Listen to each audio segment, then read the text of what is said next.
Hello and welcome. The law of forgiveness is the most liberating law of the universe, but it's also the most misunderstood. Now, the reason it's the most misunderstood law is because when people think of forgiveness, they oftentimes view it as themselves giving away power or control to someone that might have harmed them or done wrong to them.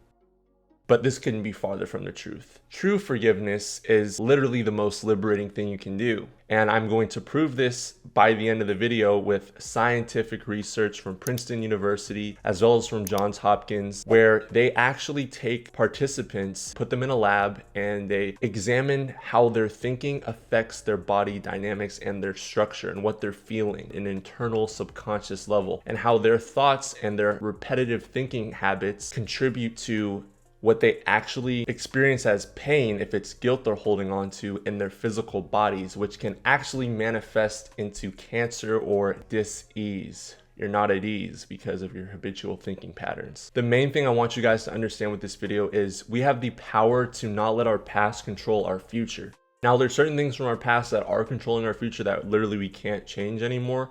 But what I'm saying is those things that you've already done, you can't go back and necessarily take a time machine and go back in time and change them. But what you can change is the present moment and what you're doing right now. And in order to not replay those mental movies that are so destructive and so negative, you need to think positively about what you want to do right now and who you want to be in the future. And that starts with your thinking patterns. And I can attest to this myself because I went from a depressed and angry kid to now an abundant and happy young man.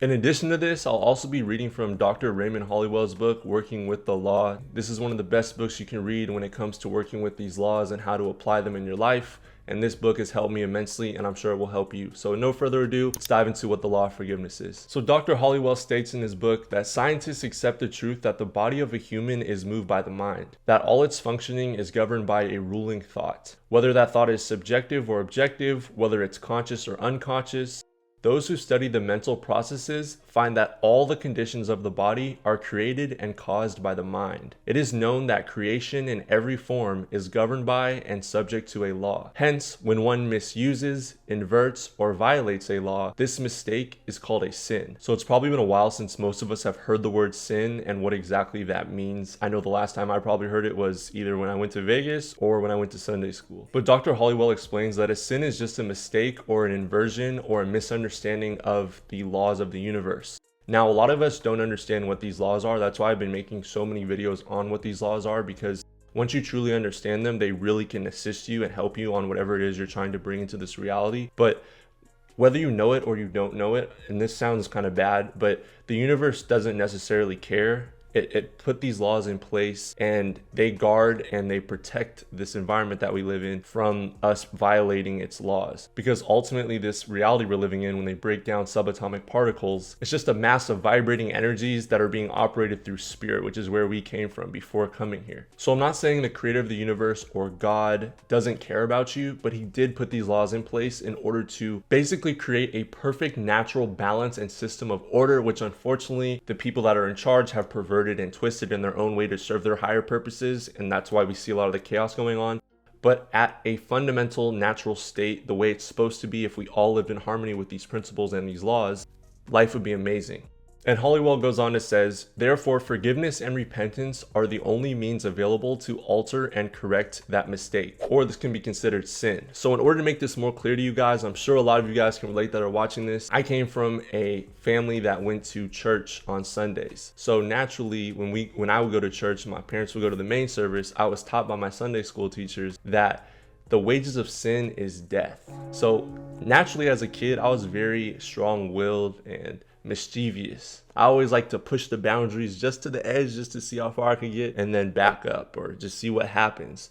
So naturally what I ended up doing was I was told, if you say these certain words or you do these different things, the wages of sin is death. So don't do these things.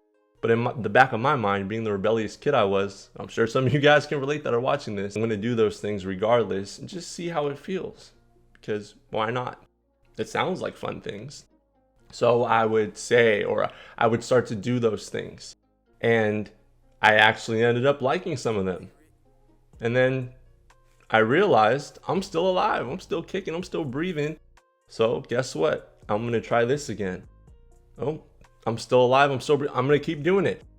And I figured in my mind, for some reason, that the wages of sin could no way be death. That's what I was thinking. But it turns out the wages of sin is death. It just was the way that I was processing it and receiving it, perceiving it from my Sunday school teacher that was confusing me. Because there's a very basic law of the universe that says you either create or you disintegrate. And this doesn't mean you're just going to disintegrate like the Wicked Witch of the West and just you vanish as soon as you do something that's sinful or you break the law.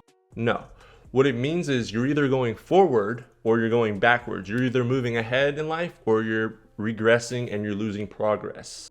And it's like literally we've heard this term used over and over again growing up. You either use it or you lose it. This is so true. If you tend to not use the talents that you have or the skill sets that you want to develop in order to become this person that you want to be, you will naturally over time, if you don't work on those things, lose that ability. When I don't turn on this camera and make videos, when I sit down and I talk in front of this camera, it's literally like putting a 2-year-old in front of the camera in a high chair. I sound like I've never talked in front of a camera. This is why I'm making this video with less edits, because I really want to get better at talking in front of the camera. So I'm also using this video as a way to work on this skill set. Either way, you either use it or you lose it. And losing it is, in a sense, dying. That is the wage of sin. Because if you break these laws, like the law of cause and effect, one action leads to another action, to another action, to another action, and eventually it affects you. And this is over a time span. So what happens is, let's just say you're trying to get in shape. So you go for a month with this goal in mind. I'm going to go to the gym every day. I'm going to eat this certain way, and I'm going to fast in between these hours or whatever. That's your cause. That cause trickles over into each day, right? Moving simultaneously. The law of cause and effect, like we just talked about. So let's just say you have this distant goal of who you want to be, and you decide to, start to sleep in, start to eat junk food, start to miss workouts, go out and party, all these different things. Over time, you're actually dying spiritually, okay? So this isn't like a physical death, but you are disintegrating from that goal that you have.